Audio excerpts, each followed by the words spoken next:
व्यक्ति मानता नहीं है। हमारे शास्त्रों में कहा गया कि भैया अगर अपना कल्याण चाहते हो तो इन 4 स्थानों पर मत जाओ, लेकिन तर्क वितर्क करके व्यक्ति अधर्म की ओर ही बढ़ता है। जैसे कि एक व्यक्ति एक डॉक्टर साहब के पास गया क्लिनिक पर, और वहां लिखा हुआ था कि यहाँ पे शराब छुड़वाई जाती है। क्या लिखा था कि यहाँ पे शराब छुड़वाई जाती है। अब वो क्लिनिक पर गया, डॉक्टर साहब मिले, कहा कि हाँ भैया आपको क्या परेशानी है। तो उस व्यक्ति ने कहा कि डॉक्टर साहब आप क्लिनिक पर लिखा है कि यहाँ शराब छुड़वाई जाती है, तो आप मेरी भी शराब छुड़वा दो। प्रेम से पहुँचते आते। डॉक्टर साहब ने कहा कि एक काम करना, तुम कल आना हमारे क्लिनिक पर और हम तुमको ऐसे ऐसे उपाय बताएंगे, ऐसी ऐसी दवा बताएंगे जिससे तुम्हारी शराब छूट जाएगी। तो व्यक्ति ने कहा कि डॉक्टर साहब कल की क्या आवश्यकता है, आप अभी मेरे साथ चलो, पुलिस ने मेरी 3 पेटी शराब पकड़ रखी, आप उसको छुड़वा दो। प्रेम से बोलते जाते।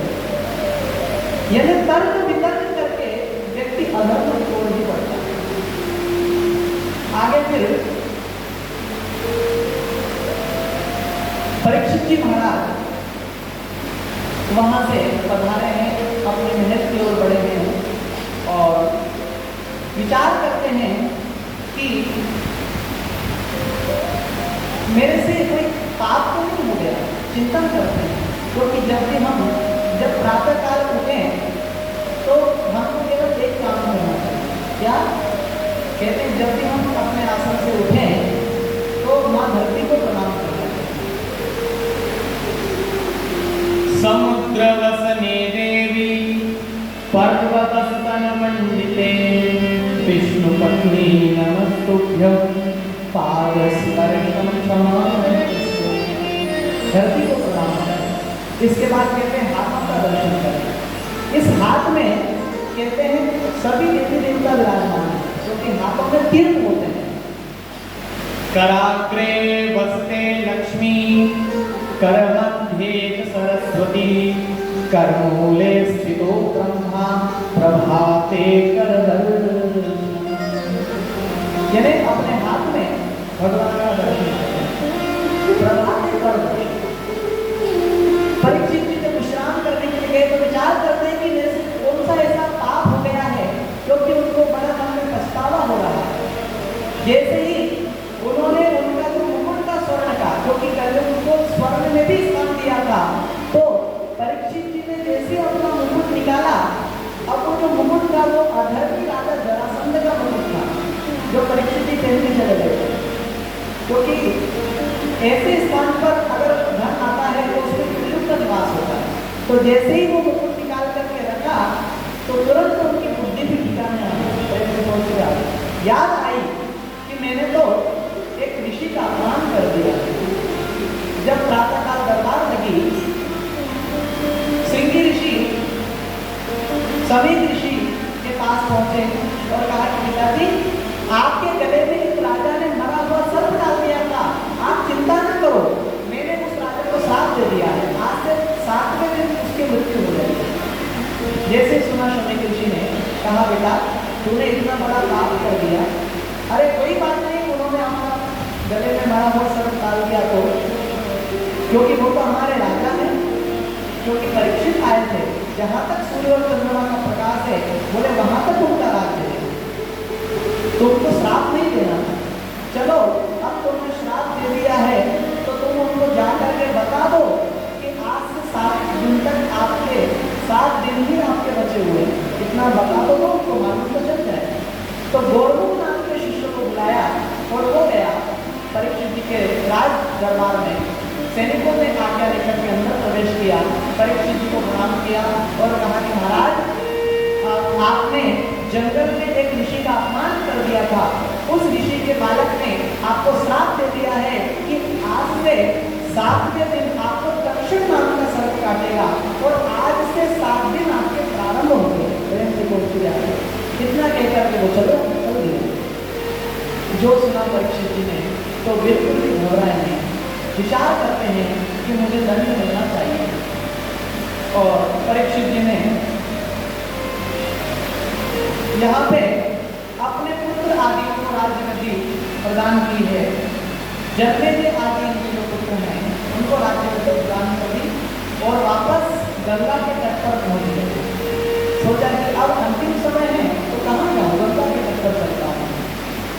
राजसी वस्त्र को उतार दिया और बदतर वस्त्र धारण कर दिए और गंगा के तट पर पहुंच गए। जब गंगा के तट पर पहुंचे तो परीक्षित जी ने क्या देखा कि गंगा के तट पर बहुत भीड़ लगी हुई है, संत महात्मा बैठे हुए हैं। कौन कौन बैठे हैं? कहते हैं भृगुर वसिष्ठः कृतुरंगिराश्च मनोपुलस्य पुलहश्च गौतमः रेभ्यो मरीचिश्च वनश्च दक्षः कुर्वन्तु सर्वे मम सुप्रभातम्। समस्त संत मंडली को देखा। अब परीक्षित ने जब समस्त संतों को देखा तो हाथ जोड़कर के परीक्षित ने सबको प्रणाम करने लगे। और परीक्षित जी कहते हैं अहो वयं धन्यतमा नृणाम् महत्तमानो ग्रहणीयशीलः राज्ञां कुलं ब्राह्मणकार्यशोचा दूराग्रविष्टेव्रतगृह्यकर्मः। परीक्षित जी कहते हैं कि आज धरती में जितने राजा हैं उन सभी राजा में अपने आंखों में धन्य समझ रहा हूँ कि इन चरणों की आंखों से इतने सारे संतों का दर्शन नहीं कर रहा हूँ। संत महात्मा की स्तुति करने लगे। और परीक्षित जी ने एक सुंदर एक सिंहासन रख दिया और उस सिंहासन पर एक आसन बिछा दिया और कहा कि संत महात्माओं, जिसकी मृत्यु निकट आ गई है उस मनुष्य को क्या करना चाहिए? प्रेम जी केशरी राव ये प्रश्न किया परीक्षित ने, क्योंकि उनके 7 दिन ही बाकी है। तो प्रश्न क्या किया कि जिनकी मृत्यु निकट आ गई है। देखो परीक्षित जी के तो 7 दिन हैं अभी बाकी, लेकिन हमारा तो ये भी ठिकाना नहीं कि अंतिम श्वास आएगी या नहीं आएगी। लेकिन यहाँ परीक्षित जी को इतना तो ठिकाना नहीं कि 7 दिन है, लेकिन हमारा तो इतना भी ठिकाना नहीं। कहते हैं कि एक सुंदर आसन जब बिछाया तो कहा कि जो भी मेरे प्रश्नों का उत्तर दे सके बोले वो इस आसन पर आकर के बैठ गए। प्रेम से कोशिश। अब सभी संत महात्मा विचार करते हैं, कहते हैं कि राजा अगर किसी की मृत्यु निकट आ गई है तो दान करो, खूब दान करो। कहीं से आवाज आई कि राजा तुम यज्ञ करो, कहीं से आवाज आती तुम अनुष्ठान करो, कहीं से दान, कहीं से यज्ञ, कहीं से पुण्य। परीक्षित जी ने सोचा कि जो भी मेरे प्रश्नों को उत्तर दे सके बोले वो इस आसन पर बैठ जाए। कहते हैं उसी समय श्री सुखदेव भगवान मधु में भिक्षा मांगने के लिए गए हुए थे और भिक्षा मांगते मांगते जब वो गांव में गए थे तो गांव के जो छोटे छोटे बालक हैं सुखदेव जी का मजाक उड़ा रहे थे। अब मजाक उड़ा रहे थे तो उन्होंने सोचा मैं कहाँ जाऊँ, परम ज्ञानी है सुखदेव जी, सोचा कि मैं कहाँ जाऊँ, तो सीधे गंगा के तट पर पहुँच गए। अब जब गंगा के तट पर आए तो गंगा के तट पर भी बहुत भीड़ है, सब संत महात्मा बैठे हुए हैं। तो कहाँ बैठे, ऐसा विचार करके एक सुंदर जो सिंहासन लगा हुआ था उस सिंहासन पर परीक्षित जी आकर के सुखदेव भगवान आकर के बैठ गए। प्रेम से कैसे भगवन् व्यासपुत्रो अदृक्षया रामनमानो नपेक्षः अलक्षलिंगो निजलाभपुष्पो धृतश्चवर्णैर् अवभूतवेषः। कहते हैं जिनका अभूत वेश है, जिनके भूरे भूरे केश हैं, ऐसे ज्ञान के चंद्रमा श्री सुखदेव भगवान उस आसन पर आकर के बैठ गए। प्रेम से पहुंचेगा हाथ जोड़कर के राजा ने प्रणाम किया सुखदेव भगवान को और कहा कि गुरुदेव आपके चरणों में कोटि कोटि प्रणाम करता हूँ, वंदन करता हूँ, आप मेरे प्रश्नों का उत्तर दीजिए।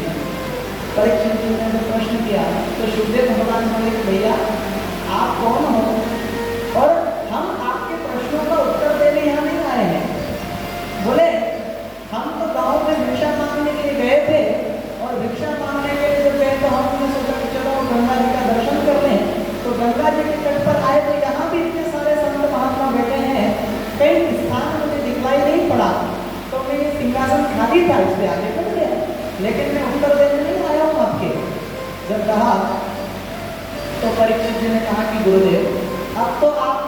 चुके हो ना और सिंहासन पर बैठ चुके हो ना, तो आप मेरे प्रश्नों का उत्तर दीजिए, क्योंकि मैं जानता हूं कि मैंने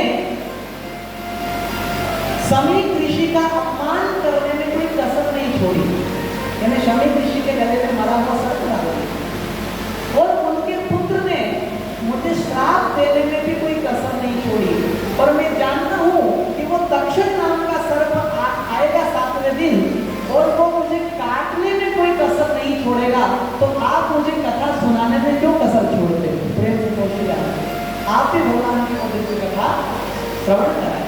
जब बोले तो सुखदेव जी भगवान कहते हैं कि बलियाने शते कृष्ण कृतो लोकहितं नृपा आत्मवित् सम्मतः पुंसां श्रोतव्या विषयः परम्।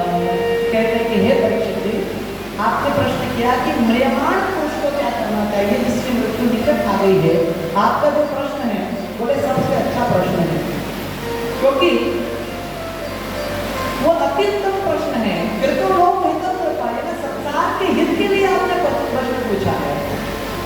बहुत अच्छा प्रश्न आपने किया है।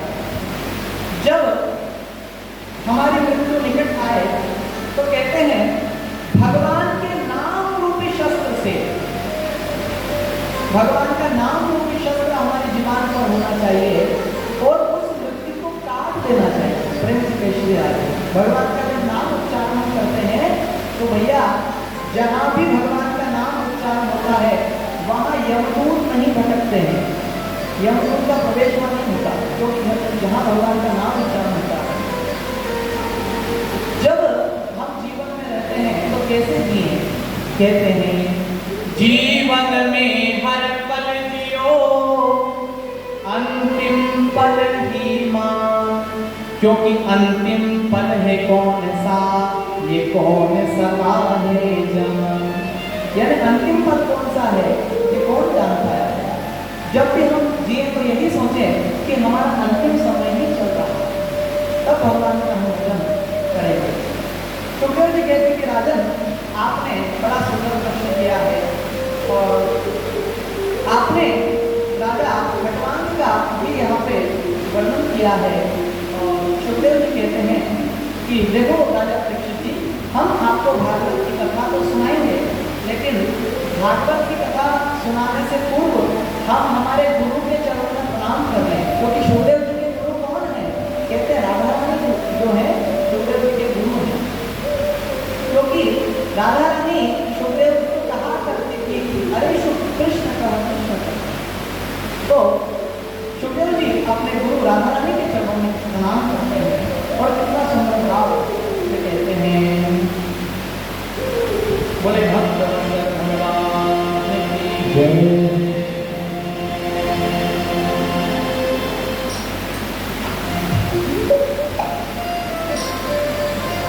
बोले राधा रानी की जय। सुबह शाम आठों प्रहर नाम यही लीजिए, सुबह शाम आठों प्रहर नाम यही लीजिए, राधे राधे राधे राधे राधे राधे कीजिए, ओ राधे राधे राधे राधे राधे राधे कीजिए, राधे राधे राधे राधे राधे राधे कीजिए, ओ राधे राधे राधे राधे राधे राधे कीजिए, राधे नाम का रस भर भर सुबह शाम पीजिए, राधे नाम का रस भर भर सुबह शाम पीजिए, राधे राधे राधे राधे राधे राधे कीजिए, राधे राधे राधे राधे राधे राधे कीजिए। बड़े भाव से ताली की सेवा करते हैं।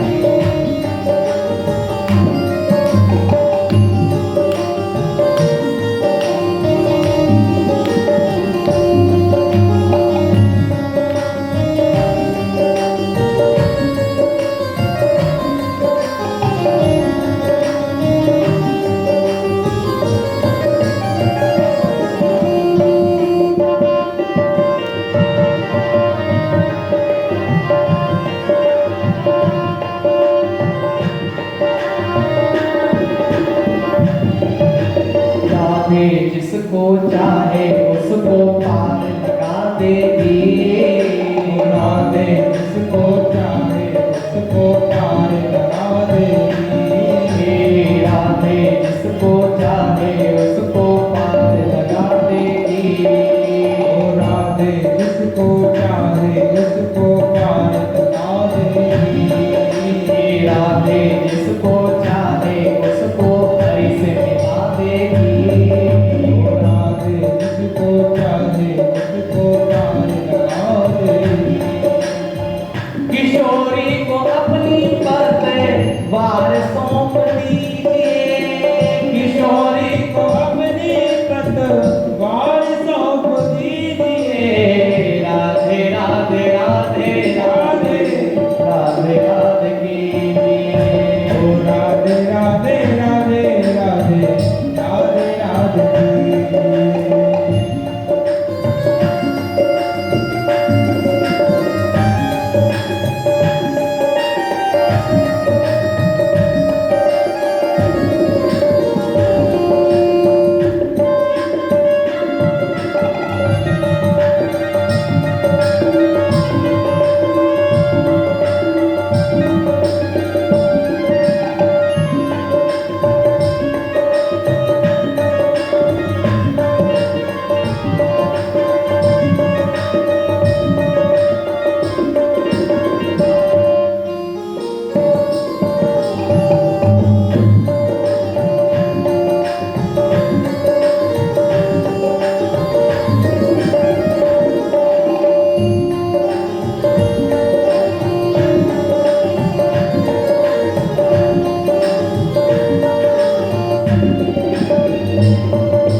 राधे जो भी करेंगे घनश्याम करेंगे। राधे जो भी करेंगे राधे श्याम करेंगे। राधे जो भी करेंगे घनश्याम करेंगे। राधे जो भी करेंगे घनश्याम करेंगे। ब्रजरानी को न कभी नाराज करेंगे। ब्रजरानी को भूल कभी नाराज करेंगे। मान जाएंगे मोहन उन्हें मना लीजिए।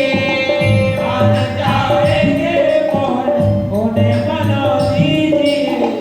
मान जाएंगे मोहन उन्हें मना लीजिए। मान जाएंगे मोहन उन्हें मना दीजिए। राधे राधे राधे राधे राधे राधे कीजिए। ओ राधे राधे राधे राधे राधे राधे कीजिए। सुबह शाम आठों प्रहर नाम यही लीजिए। सुबह शाम आठों पहर नाम यही लीजिए। राधे राधे राधे राधे राधे राधे कीजिए। राधे राधे राधे राधे राधे राधे कीजिए। राधे राधे राधे राधे राधे राधे कीजिए। राधे राधे राधे राधे राधे राधे कीजिए। राधे राधे राधे राधे राधे राधे कीजिए। राधे राधे राधे राधे राधे राधे कीजिए। राधे राधे राधे राधे राधे राधे राधे राधे राधे राधे राधे राधे राधे राधे राधे राधे राधे राधे। जय जय श्री राधे जय जय श्री राधे जय जय श्री राधे। बोले कृष्णचंद्र भगवान की जय। शुक्र जी कहते हैं कि राजन निद्रया रियते नक्तम व्यवहारेण च वावयः दिवाचार्येण आराधन कुटुंब वर्णे नमः। प्रेम से कैसे जाते हैं। शुक्र जी कहते हैं कि ये जो जीव है रात्रि को सोकर के बिता देता है। निद्रया रियते नक्तम यानी रात्रि को सोकर के बिता देता है और सारा जो दिन है बोले धन कमाने में निकल जाता है। लेकिन भगवान का भजन करने का कोई समय नहीं मिलता।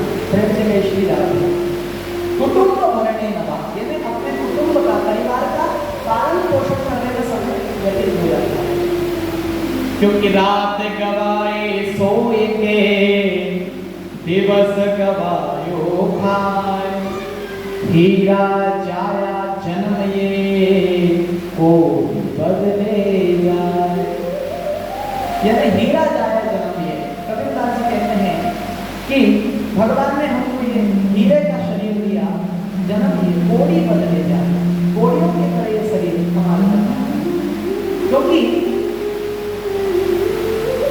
व्यक्ति 24 घंटे में लगभग 21,600 बार श्वास प्रश्वास करता है। कहते हैं कि इस समय में आधी घड़ी भी भगवान का अगर नाम उच्चारण हो जाए तो वो जीवन के उतार हो जाता है, कल्याण उसका हो जाता है। व्यक्ति को क्या करना चाहिए? तस्मात् भारत सर्वात्मा भगवान ईश्वरो हरिः, श्रोतव्यः कीर्तितव्यश्च ध्येयः पूज्यश्च नित्यदा। भगवान की कथाओं को श्रवण करना चाहिए। श्रोतव्यः, जहाँ भी भगवान की कथा हो तो भगवान की कथा सुनने के लिए व्यक्ति को जाना चाहिए। इससे जीव का कल्याण होता है, पहला मार्ग।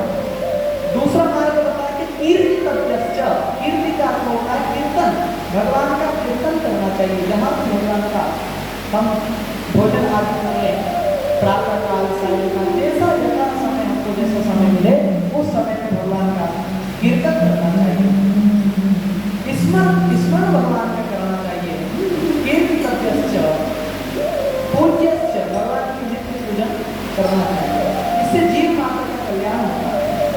क्योंकि देखो व्यक्ति देख रहा है कि देहा पत्र करत्तादि श्वास सेव्यास्तेष्वपि तेषां प्रबन्धो विधनं पश्यति न पश्यति।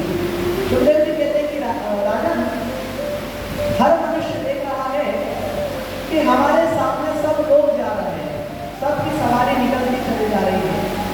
दादाजी जा रहे हैं, पिताजी जा रहे हैं, परदादा जी जा रहे हैं, दादी जी जा रहे हैं, नाना जी जा रहे हैं, सबकी सवारी निकलती चली जा रही है। लेकिन तेषां प्रबन्धो विधनं पश्यति न पश्यति, यदि उनको देख करके भी व्यक्ति को समझ नहीं आता कि हमें भी मरना है। प्रेम से निष्ठा अपने आप को व्यक्ति अमर माने बैठे। इसलिए हमेशा ये विचार करना चाहिए कि अगली श्वास आएगी या नहीं आएगी इसका भी कोई ठिकाना नहीं है। भगवान का स्मरण नित्य करना चाहिए। क्योंकि आपके पास तो राजा 7 दिन है और आप खूब प्रेम से भगवान की कथा सुनो। यहाँ राजा खंडवान का भी वर्णन किया है, खंडवान की महिमा बताई है कि जिन राजा खंडवान ने 1 घंटे में भगवान का दर्शन कर लिया था। और आपके पास तो राजन 7 दिन है। सुखदेव जी ने कि राजन, आप ये जो भागवत की कथा सुन रहे हो, आप ये सोच करके मत सुनना कि मैं मुक्त हो जाऊंगा, मुझे मुक्ति मिल जाएगी।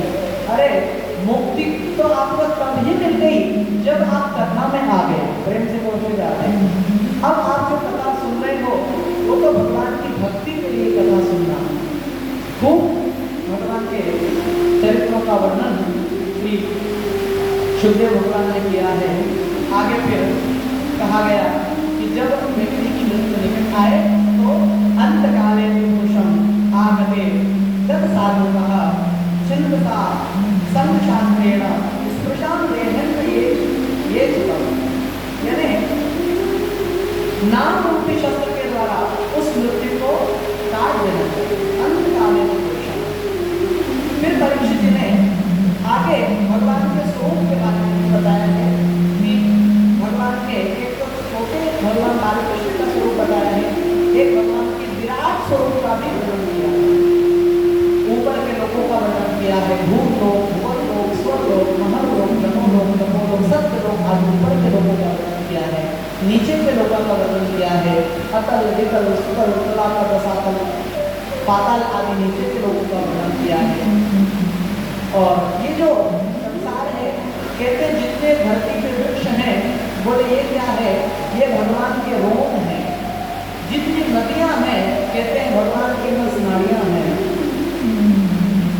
और भगवान के विराट स्वरूप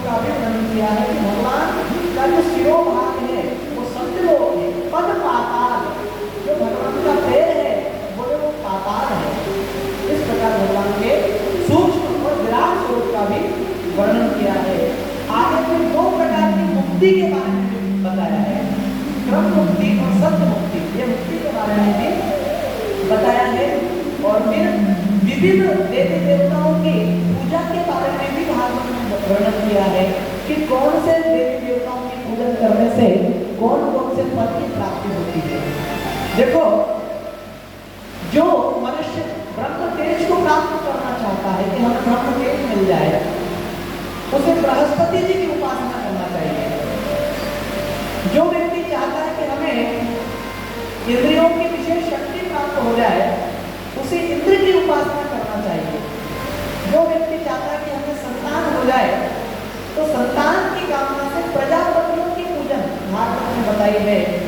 जो चाहता है कि हमको लक्ष्मी की प्राप्ति हो जाए, क्योंकि लक्ष्मी को सभी प्राप्त करना चाहते हैं, क्योंकि बिना लक्ष्मी के दुनिया का कोई काम नहीं चल सकता। क्योंकि विद्या ददाति विनयम विनिहात्याति पात्रताम पात्रत्वात् धनमाप्नोति धनाधर्मं ततः सुखम्। यानी धन अगर हमारे पास होगा तब ही हम धर्म कर पाएंगे, और धर्म जब होगा तब सुख की प्राप्ति होगी। तो जिसको लक्ष्मी की प्राप्ति करना है उनको माया देवी की उपासना बताई है। जो तेज को प्राप्त करना चाहता है उसको अग्नि देवता की उपासना करना चाहिए। जो चाहता है कि हमें विशेष कुछ धन की प्राप्ति हो जाए तो उसको वसुओं की उपासना करना चाहिए। जो वीरता को प्राप्त करना चाहता है कि हमें वीरता मिल जाए, उनको रुद्रों की उपासना करना चाहिए। जो अन्न को प्राप्त करना चाहता है उसको अदिति जी की उपासना करना चाहिए। और जो स्वर्ग को प्राप्त करना चाहता है उसको देवताओं की उपासना भागवत में बताई है। जो राज्य को प्राप्त करना चाहता है उसको विश्वदेव की पूजन करना चाहिए। जो आयु को प्राप्त करना चाहता है उसको अश्विनी कुमार का पूजन बताया है। ये अश्विनी कुमार जो है देवताओं के वेद कहे गए, उनको अश्विनी कुमारों का पूजन करना चाहिए। जो प्रतिष्ठा को प्राप्त करना चाहता है उनको पृथ्वी की पूजन करना चाहिए। अगर हम सोचें कि हमको सब लोग जाने पहचाने, हमारी प्रतिष्ठा बढ़े, तो उसको धरती की पूजन करना चाहिए और धरती पर यज्ञ कराना चाहिए। जब हम धरती पर यज्ञ करते हैं तो सारा वातावरण शुद्ध होता है। क्योंकि कहा गया कि 100 ग्राम अगर अग्नि में हम घी डालते हैं तो उससे 10 टन ऑक्सीजन की उत्पत्ति होती है, ऐसा कहा गया। तो यज्ञ आदि करना चाहिए, धरती का पूजन करना चाहिए। जो प्रतिष्ठा को प्राप्त करना चाहता है, अगर कोई चाहता है कि हमको सौंदर्य मिल जाए, अगर सौंदर्य को प्राप्त करना चाहता है तो उनको गंधर्वों का पूजन भागवत में बताया है। और अगर कोई चाहता है कि भैया हमारी शादी जल्दी हो जाए, यानी हमें पत्नी अच्छी मिले, तो उनको उर्वशी का पूजन करना चाहिए। ये उर्वशी का जो है स्वर्ग की अप्सरा है, इनका पूजन करना चाहिए। और जो चाहता है कि हम सबके स्वामी बन जाएं तो उनको ब्रह्मा जी की पूजन करना चाहिए। जो यश को प्राप्त करना चाहता है उनको यज्ञ भगवान का पूजन करना चाहिए। जो खजाने को प्राप्त करना चाहता है कि हमको एक, जैसे कई लोगों को जब गड्ढा खोदते हैं अपने घर में, खेत खलिहान में, तो बड़ी बड़ी भिंडी मिल जाती है सोने की, उसमें धन गड़ा होता है। तो अगर सोच चाहते हैं कि हमको खजाना मिल जाए तो उनको कहते हैं भगवान वरों का पूजन करना चाहिए। अगर विद्या को प्राप्त करना चाहते हैं कि हमको विद्या की प्राप्ति हो जाए तो भगवान शिव की आराधना भागवत में बताई है। और चाहते हैं कि भैया पति पत्नी में झगड़ा ना हो, प्रेम बना रहे, प्रेम से कोशिश आता है, बोले प्रेम बना रहे, इसलिए भगवान शिव और पार्वती के साथ में पूजन करना चाहिए। क्योंकि जब भी हम ये श्लोक बोलते हैं तो क्या कहते हैं, कर्पूर गौरम करुणावतारम संसार सारम भुजगेन्द्रहारम सदा वसन्तं हृदयारविन्दे भवं भवानी सहितं। यानी सहितम, यानी अकेले नहीं, साथ में मिलकर के पूजन करना चाहिए। भगवान शिव पार्वती का पूजन करें। बाधा से दूर हटने के लिए मरुद्रों का पूजन भागवत में बताया है। और वंश परंपरा हमारी सुचारू रूप से चले कई कई लोगों की वंश परंपरा रुक जाती है, तो वंश परंपरा हमारी अच्छे से चले तो उनको मैया भागवत में पितरों का पूजन बताया, उनको पितरों की पूजन करना चाहिए। लेकिन यहाँ कहते हैं अगर व्यक्ति मोक्ष को भक्ति को प्राप्त करना चाहता है तो उसको भगवान नारायण की पूजन करना चाहिए। अकामः सर्वकामो वा मोक्षकामोदारभि तीव्रेण भक्ति योगेन यदेत पुरुषं परम्। तीव्र भक्ति योग के द्वारा भगवान की आराधना करना चाहिए। अगर भगवान की आराधना करते हैं तो निश्चित रूप से जीव का कल्याण होता है। जैसे कि लेकिन अब देखो ये विविध कामना से जो जो हमको करने कामना है तो उस कामना के लिए पूरी देवी देवताओं का पूजन किया जाता है ना। यानी अब आप सोचें कि भगवान की हमको सब कुछ देते हैं, ऐसा नहीं। यानी जो जिस देवता की आराधना करने से उसकी प्राप्ति होती है वो उन्हीं की आराधना करना चाहिए। लेकिन भक्ति को अगर प्राप्त करना है तो भगवान की आराधना करना चाहिए। जैसे कि एक भक्त था और गुरुदेव ने उन दोनों शिष्यों को बुलाया और भगवान कृष्ण और राम के नाम की दीक्षा दे दी और कहा दिया कि भैया तुम्हारे जो भगवान है राम और कृष्ण है, नाम की दीक्षा दे दी। अब वो शिष्य गए गुरुदेव के पास, कहा कि गुरुदेव आपके चरणों में कोटि कोटि प्रणाम है, आपने हमें कृष्ण नाम की दीक्षा दे दी। अब गुरुजी ने कहा कि जाओ आप हमारे आश्रम पे रहो और अपनी विद्या अध्ययन करो। अब वो शिष्य पढ़ने लगे आश्रम में। कुछ समय जब व्यतीत हुआ तो गुरुदेव ने कहा कि ये काम करो बेटा, जंगल में से लकड़ी लेने के लिए चले जाओ और लकड़ी लेकर के आ जाओ।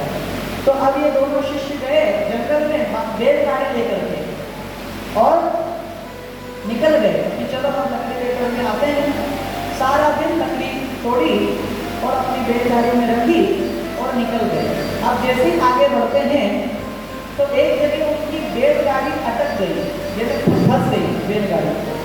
अब जब फंस गई तो एक व्यक्ति ने जब कुछ देखा कि शिष्य लोग बैलगाड़ी निकालने का बड़ा प्रयास कर रहे हैं, निकल नहीं पा रहा है, अब क्या करो।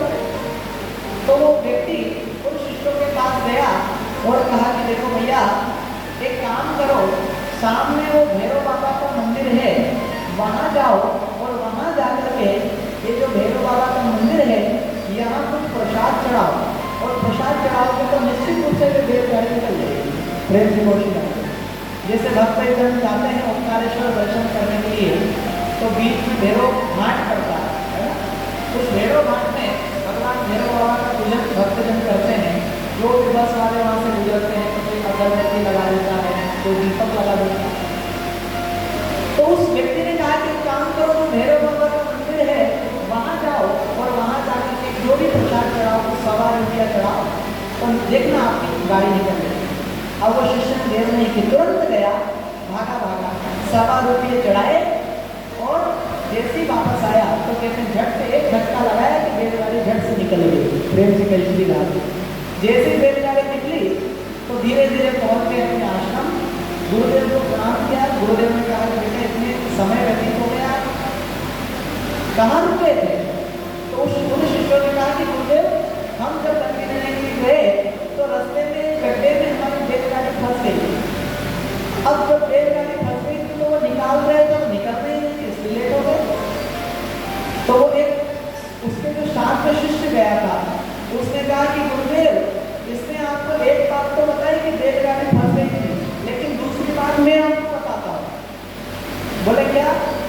बोले गुरुदेव आपने हमको कृष्ण नाम की दीक्षा दी है, आपने कहा है कि तुम्हारे भगवान कृष्ण है, राम है, लेकिन प्रभु हे गुरुदेव आज ये हमारा जो शिष्य है, आपका जो शिष्य है, ये भैरव बाबा के मंदिर गया था। जो सुना तो गुरुदेव ने सोचा कि ये बालक से मैं स्वयं पूछता हूँ, बेटा क्यों गया था भैरव बाबा के मंदिर? तो गुरुदेव ने पूछा कि बेटा तू भैरव बाबा के मंदिर क्यों गया, जबकि मैंने तुझको बताया है कि मुझे भगवान कृष्ण तेरे भगवान है, राम तेरे भगवान है, उनकी दीक्षा नाम की दीक्षा दी है हमने तो उस शिष्य ने कहा कि गुरुदेव, अगर 1.25 रुपये में ही मेरी बैलगाड़ी निकल गई तो मैं बैलगाड़ी निकालने के लिए भगवान को क्यों बुलाता? प्रेम से कहिए श्री राम। जब 1.25 रुपये में मेरा काम हो गया। यानी विविध देवी देवताओं की जो जो कामना है उस हिसाब से भगवान की उपासना की जाती है। आगे के सुंदर मंगलाचरण का भी वर्णन किया है कि नमो नमस्ते वृषभाय सात्वतां विदुरताकामो योगिनां निरस्तसाम्याय विषमेन राजसा स्वभामानि ब्रह्मणि संयमे नमः। सुंदर भागवत में मंगलाचरण किया है और कहते हैं कि पद्मकल्प की सृष्टि का वर्णन किया है। जब ब्रह्मा जी का प्रादुर्भाव हुआ तो ब्रह्मा जी एक कमल आसन पर विद्यमान थे। विचार करते हैं ब्रह्मा जी कि मेरी उत्पत्ति कैसे हुई है। ऐसा विचार करके उस कमल आसन पर ब्रह्मा जी बैठे थे। अब ब्रह्मा जी उस कमल आसन पर जब बैठे तो उसके अंदर कमल चित्र में से कर्णिका बीच में होती कमल के, उस कर्णिका के अंदर ब्रह्मा जी गए। अब उस कमल के नाल में ब्रह्मा जी जाते जाते जब नीचे गए तो उसका वो अथाह है, उसका पार ब्रह्मा जी नहीं पाया। विचार करते हैं अब हमें क्या करना चाहिए, वापस ऊपर आ गए। अब जब वापस ऊपर आ गए तो वर्णमाला का जो अक्षर है 10वां और 21वां अक्षर त और प, ये तक शब्द ब्रह्मा जी को सुनाई पड़ा। तो ब्रह्मा जी ने विचार किया कि कोई विशेष शक्ति मुझे आदेश कर रही है कि तप करना चाहिए। तो ब्रह्मा जी कमल आसन पर बैठ गए और तप करने के लिए बैठ गए। जब तप करने के लिए बैठे तो भगवान उनके मन में हुए और भगवान ने चतुश्लोकी भागवत ब्रह्मा जी को प्रदान की। कितनी सुंदर ये चतुश्लोकी भागवत है। कहते अहमेवासमेवाग्रे नान्यद यद सदसत्परम् पश्चादहं यदेतच्च यो वशिष्येत सोऽस्म्यहम् हृदेऽर्थं यत् प्रतीयेत न प्रतीयेत चात्मनि तद्विद्यादात्मनो मायां यथा भासो यथा तमः यथा महान्ति भूतानि भूतेषु वचेष्वनो प्रविष्टानि प्रविष्टानि तथा तेषु न तेष्वहम् एतावदेव जिज्ञास्यं तत्त्वजिज्ञासुनां अन्वयव्यतिरेकाभ्यां यस्याः सर्वत्र सर्वदा। ये चतुश्लोकी भागवत जो है ये ब्रह्मा जी को भगवान ने प्रदान की। पहले श्लोक में भगवान ने ब्रह्म तत्व का वर्णन किया है। द्वितीय श्लोक वर्णन किया है। तृतीय श्लोक में भगवान ने माया तत्व का वर्णन किया है। चतुर्थ श्लोक में भगवान ने आत्म तत्व का वर्णन किया है। और इस प्रकार चतुश्लोकी भागवत ब्रह्मा जी को भगवान ने प्रदान की। आगे फिर विदुर जी और मैत्रेय जी का भी प्रसंग वर्णन किया है।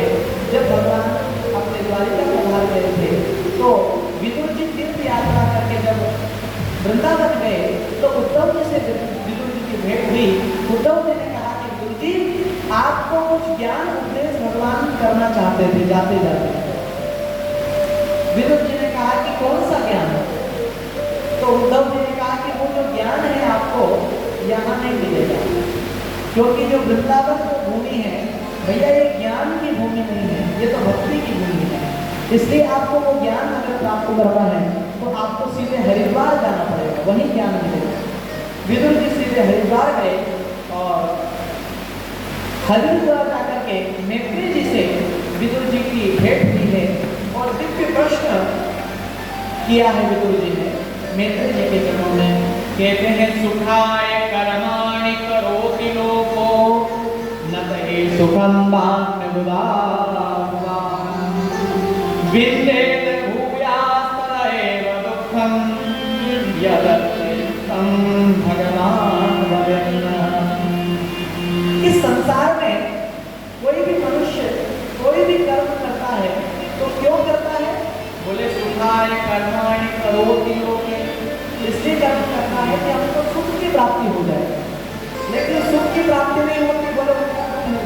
प्रेम से कौशल राज। फिर दूसरा प्रश्न किया कि भगवान तो अकर्ता है, फिर भगवान कर्ता कैसे बन जाते हैं, ये प्रश्न किया है। नेत्र जी ने जब एक प्रश्न किया, पूछा, तो विदुर जी से प्रसन्न हो गए। नेत्र जी कहते हैं कि विदुर जी, आप जैसा महात्मा ही ऐसा प्रश्न कर सकता है, क्योंकि आप तो साक्षात यमराज के अवतार हैं। विदुर जी जो है साक्षात यमराज के अवतार हैं। कहते हैं कि एक बार एक ऋषि हुए हैं जिनका नाम है मांडव ऋषि। ये मांडव ऋषि खूब भजनानंदी संत थे। एक बार की बात है, मांडव ऋषि अपने आसन पर बैठे थे, तो कुछ चोर चोरी करके मांडव ऋषि के कुटिया के वहां आ गए। अब सैनिकों ने सोचा कि अब चोर तो वहां से निकल गए, भाग गए। सैनिक जब दौड़ते हुए आए तो मांडव ऋषि को पास धन देख लिया, तो मांडव ऋषि को पकड़ करके ले गए राजा के पास और कहा कि देखो राजा, हम ये दो चोर पकड़ करके लाए हैं, जो भी इनको दंड देना है आप इनको दो, इन्हीं के पास धन मिला है। राजा ने कहा कि एक काम करो, ये महात्मा जो है इनको सूली पर चढ़ा दिया जाए। प्रेम से बोल जाए, तुरंत न्याय होता था, आदेश दे दिया। अब मांडव ऋषि को सूली पर चढ़ाया गया, तो भैया मांडव ऋषि ने भजनानंदी संत थे कि इनकी मृत्यु नहीं हुई। सैनिक दौड़ते हुए राजा के समीप गए, कहा कि महाराज, वो जो संत महात्मा जो भोगी लगते हैं उनकी तो मृत्यु नहीं हो रही। जब राजा ने सुना तो तुरंत आए और मांडव ऋषि के पास आए और हाथ जोड़ करके मांडव ऋषि को प्रणाम किया और कहा कि हे मांडव ऋषि, आपके चरणों में प्रणाम करता हूँ। मैंने आपको जो सूली पर चढ़ाया, जो मैंने आपको दंड दिया है, आप मुझे क्षमा करें। जब कहा तो मांडव ऋषि ने कहा कि अरे राजा, तुम कौन होते हो मुझे सूली पर चढ़ाने वाले, या मेरे कर्म का दंड देने वाले, तुम कौन हो सकते हो? अरे ये प्रश्न तो मैं यमराज से जाकर के पूछूंगा कि आज मुझे सूली पर क्यों चढ़ना पड़ा। अब सीधे मांडव ऋषि यमलोक चले गए, यमराज के पास। जैसे ही यमराज ने देखा, उठ करके खड़े हुए, सिंहासन पे नीचे बिठाया, चरण धोए, पूछा गुरुदेव आप यहाँ कैसे आए? मांडव ऋषि ने कहा कि हे यमराज, तुम इस गादी पर बैठने के लायक नहीं हो। यमराज ने कहा कि गुरुदेव आप मुझे कहते हो कि इसके आसन पर बैठने लायक नहीं, ऐसा क्यों? तो मांडव ऋषि ने कहा कि ये बताओ कि मैंने अपने जीवन में ऐसा कौन सा पाप किया जिससे मुझे सूली पर चढ़ना पड़ा? मैंने तो ऐसा कोई पाप नहीं किया अपने जीवन में। तो यमराज ने कहा कि महाराज जी, आप नहीं जानते, जब आप छोटे से थे ना, तो आपने एक कीट पतंगे को काटकर चुभाया था। प्रेम से बोल रहे हैं, जब आप छोटे थे तब जो कहा, तो मांडव ऋषि जी ने कहा कि हे यमराज, अरे छोटे से बालक को क्या मालूम क्या पाप क्या पुण्य, तुम इस गद्दी के लायक नहीं हो, जाओ मैं तुमको श्राप देता हूँ, तुम यहाँ से जाओ और धरती पर जन्म लो, और धरती पर जन्म लेकर के तुम मुझे पाप से बच करके बताओ। प्रेम से खुशी आए, क्योंकि धरती पर रहकर के पाप से बचना बड़ा मुश्किल है, क्योंकि मनुष्य गलती का पुतला है, ये अक्सर हो ही जाती है। जब ऐसा कहा तो यमराज ही स्वयं विदुर जी बनकर के आए और विदुर जी को यहाँ नेत्र जी से मुलाकात हुई है, उनसे भेंट की है और कहा कि आप ही धर्मराज के अवतार हो, आप ही ऐसा प्रश्न कर सकते हो। प्रेम से कह श्री राम। इस प्रकार फिर कहते हैं भगवान यहाँ सृष्टि का वर्णन किया है कि एको हम बहुश्यामा। जब भगवान एक से अनेक होना चाहते हैं तो कहते हैं ठाकुर जी सबसे पहले प्रकृति और पुरुष के द्वारा काल की सहयोग से महत्व की उत्पत्ति होती है, और जिस महत्व में विकार होता है तो अहंकार की उत्पत्ति होती है, और अहंकार में जब विकार होता है तो तीन गुण उत्पन्न हो जाते हैं, सत्वगुण, रजोगुण और तमोगुण। ये तीनों गुण जब आपस में मिल जाते हैं तो इनके अधिष्ठात्री देवता उत्पन्न हो जाते हैं, और पंच तन्मात्राएं उत्पन्न हो जाती हैं, पंच प्राण उत्पन्न हो जाते हैं, रूप रस गंध स्पर्श शब्द ये सब उत्पन्न हो जाते हैं। ये सब मिलकर के एक अंडा बन जाते हैं, और ये अंडा जल की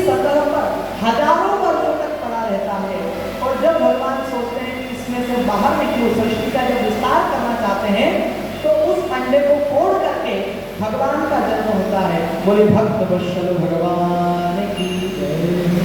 भगवान नारायण का जन्म होता है और नारायण के नाभि से कमल उत्पन्न होता है और कमल से ब्रह्मा जी की उत्पत्ति होती है और ब्रह्मा जी से सबसे पहले मानसी सृष्टि हुई।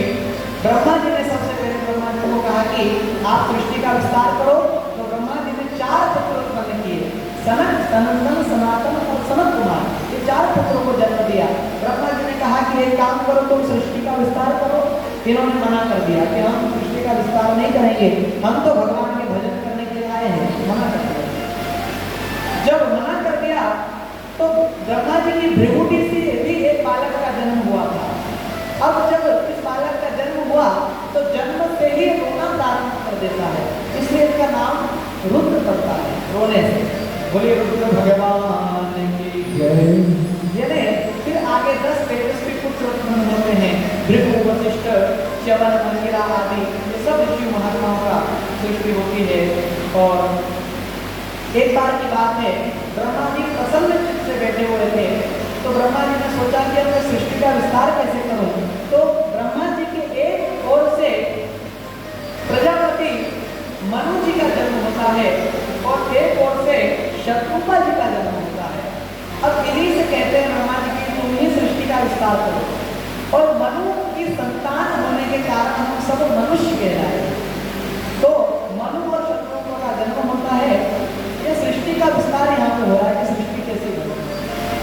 ब्रह्मा जी ने कहा कि आप सृष्टि का विस्तार करें, तो मनु और शत्रुपा जी ने कहा कि ब्रह्मदेव, हमारी सृष्टि तो जल में नहीं है, हमारी सृष्टि तो धरती पर है, और धरती को वो आदि देव हिरण्याक्ष चुरा करके रसातल में ले गया है। अब आप वो धरती ला करके हमको दो, तब जाके धरती में सृष्टि करें, क्योंकि हमारी सृष्टि धरती पर है, जल में थोड़ी है। जब कहा तो भगवान से प्रार्थना किए, भगवान 12 रूप में आते हैं और हिरण्याक्ष से कहते हैं युद्ध होता है कई वर्षों तक, और हिरण्याक्ष से धरती को ला करके मनु और शत्रुपा को काम कर देते हैं। और फिर कई वर्षों तक मनु जी भगवान का तप भी करते हैं। इनका जब विवाह होता है मनु और शत्रुपा जी का, तो कहते हैं इनके 5 संतानें उत्पन्न होती हैं। आकुति, देवहूति, प्रसूति, ये तो कन्याएं होती हैं। प्रियव्रत, उत्तान पाद, ये पुत्र होते हैं। इस प्रकार इनकी 5 संतानें होती हैं। और कहते हैं कि ब्रह्मा जी की छाया से भी एक ऋषि का जन्म हुआ था, जिसका नाम है कर्दम ऋषि। ये कर्दम ऋषि भगवान की तपस्या कर रहे थे और भगवान से प्रार्थना कर रहे थे कि हे भगवान, आपका दर्शन मुझे हो जाए। ऊर्ध्व बाहुर नमो दृष्टि, ऊपर तो हाथ हो गए और नमो दृष्टि, ऊपर दृष्टि दे करके भगवान का भजन कर रहे थे। भगवान आए, भगवान ने दर्शन दिया, तो कर्दम जी सुंदर स्तुति भागवत में भगवान की करते हैं कि दुष्टम पतात्याखिल सत्पराशे सांसिध्यमस्तोत्सव दर्शनान्नः यद्दर्शनं जन्म भीषणाभ्ये साराशते योगिन योगूरतुमः। कर्दम जी भगवान को कहते हैं कि हे भगवान, मैं बड़ा सौभाग्यशाली हूँ जो मैं आज इन चरणों की आंखों से आपका दर्शन कर रहा हूँ। प्रभु ने कहा कि हे कर्दम जी, आप मुझसे कुछ वरदान मांगे। वरदान मांगने का जब कहा तो कर्दम जी ने कहा कि भगवान मुझे कुछ भी वरदान नहीं चाहिए, मना करने लगे। तो भगवान ने कहा कि कर्दम जी, मैं मन की जानता हूँ, इसलिए भगवान का नाम है अंतर्यामी। क्योंकि जो अंतर्यामी क्या होता है, जो अंतर्यामी में मन की बात को जाने। भगवान ने कहा कि तुम्हारे मन में क्या है मैं जानता हूँ। जब तुम तपस्या करने के लिए बैठे थे तो एक राजा की सवारी तुम्हारे सामने से निकल रही थी, तो कर्दम जी आपके मन में विचार आया था कि ये जैसे राजा है ऐसे ही मैं भी राजा हूँ, और मेरे भी पुत्र हो, मेरे भी संतान हो, मेरे भी रानी हो, ऐसा आपके मन में विचार आया था। कर्दम जी ने कहा कि हे भगवान, आप तो वास्तव में मन की जानते हो, मेरे मन में यही विचार था। भगवान ने कहा कि जाओ, आज से तीसरे दिन आपके कुटिया पर मनु और शत्रुपा जी आएंगे अपनी कन्या देवहूति का हाथ लेकर के, और आप उनके साथ आपका विवाह होगा। करदम जी ने कहा कि हे भगवान, आपके चरणों में कोटि कोटि प्रणाम है। आगे फिर आगे की भी बात बताने की कृपा करेगा कि आप तो सब कुछ जानते हो। भगवान ने कहा कि देखो, देवहूति जी के साथ आपका विवाह होगा और 9 कन्याओं का जन्म होगा। प्रेम से पहुंचता है। जब सुना कि 9 कन्याओं का जन्म होगा, करदम जी ने कहा कि हे प्रभु, जब 9 कन्याएं आप दे रहे हो तो आपके जैसा सुंदर बेटा भी मुझे प्रदान करो। प्रेम से पहुंचता है। भगवान ने कहा कि आप चिंता मत करो, मैं स्वयं पुत्र रूप में अवतार लेकर के आपके घर आऊंगा। ऐसा कहकर के भगवान वहां से पधारे हैं। कहते हैं सहायम स्वयं करया, यदि मेरे मनुष्य के रूप में मैं अवतार लेकर के आऊंगा। इस प्रकार लेकर के भगवान वहां से चले गए हैं। करदम जी अपनी कुटिया में आए हैं, कंदमूल फल लेकर के आए हैं। मनुष्य कृपा जी उपस्थित हुए हैं, अपने पुत्र देवहूति जी का हाथ इनके हाथ में लिया है और कहते हैं इनका विवाह हुआ है। जब इनका विवाह हुआ तो कहते हैं विवाह का वर्णन भागवत में वर्णन किया है, इस प्रकार विवाह हुआ है। क्योंकि देखो, हमारे शास्त्रों में एक प्रकार का विवाह नहीं होता है, विवाह 8 प्रकार के होते हैं। प्रेम जी में श्री राम कितने प्रकार के? 8 प्रकार के। कहते हैं पहला विवाह जो होता है वो ब्रह्म विवाह होता है। दूसरा विवाह होता है देव विवाह, जो देवताओं में होता है। तीसरा विवाह होता है आर्ष विवाह। चौथा होता है प्रजापत्य विवाह। पांचवा होता है आसुर विवाह। छठवा होता है गंधर्व विवाह। सातवां होता है राक्षस विवाह और 8वां होता है शेषाच विवाह। ये 8 प्रकार के विवाह वर्णन किए गए। लेकिन यहाँ पे कहते हैं करदम जी और देवहूति जी का ब्रह्म विवाह। ब्रह्म विवाह किसको कहते हैं? यानी अग्नि को साक्षी मान करके जब अग्नि की परिक्रमा करते हैं, मेरे होते हैं, वो ब्रह्म विवाह होता है। ये सर्वश्रेष्ठ विवाह है। कहते हैं जब विवाह हुआ तो विवाह होने के बाद कहते हैं जब किसी नए जोड़े का विवाह होता है तो भगवान के दर्शन करने के लिए जाते हैं, तीर्थ यात्रा के लिए जाते हैं, कहीं घूमने फिरने जाते हैं। लेकिन यहाँ पे कहते हैं विवाह हुआ तो करदम जी और देवहूति के बीच में 12 वर्षों तक सत्संग ही चलता रहा। प्रेम से पूछिए, यानी 12 वर्षों तक भगवान की बातें करना चलती है। लेकिन आप कहोगे कि गुरुदेव आप कहते हो कि सत्संग चलता रहा, अरे यहाँ तो 12 मिनट में सत्संग नहीं चलता, खटसंग ज्यादा चलता है। खटसंग में झगड़ा ज्यादा होता है। लेकिन आप कहते हो कि 12 वर्ष, लेकिन ये बड़ा आदर्श गृहस्थ था। 12 वर्षों तक सत्संग चलता रहा। अब जब खूब देवहूति जी ने करदम जी की सेवा की, करदम जी बड़े प्रसन्न हो गए और कहा कि हे देवहूति जी, आप मुझसे कोई वरदान मांग लो, आपको क्या चाहिए? तो देवहूति जी ने कहा कि हे स्वामी, देखो मैं आपसे चरणों में प्रणाम करती हूँ, क्योंकि दुष्टो ममद्या तव मानसि मानदायः शुश्रूषया परमय परया च भक्त्या। हे देवहूति, मैं तुम्हारी तपस्या से, तुम्हारी सेवा से मैं प्रसन्न हूँ, कुछ वरदान मांग लो। देवहूति जी ने कहा कि देखो 3 होती हैं। प्रेम से कहे श्री राम है, क्योंकि मैं तो आपकी धर्म पत्नी हूँ। कहते हैं 3 होती हैं। पहली होती है, पहली अंग्रेजी में कहते हैं वाइफ, बोले पहली वाइफ होती है और दूसरी होती है पत्नी और तीसरी होती है धर्म पत्नी। देवहूति जी कहती हैं कि ना तो मैं आपकी वाइफ हूँ, ना मैं आपकी पत्नी हूँ, मैं आपकी धर्म पत्नी हूँ। क्योंकि देखो, बोले भैया वाइफ किसको कहते हैं? इसका भी है। बोले जो ऊंची एड़ी की सैंडल पहन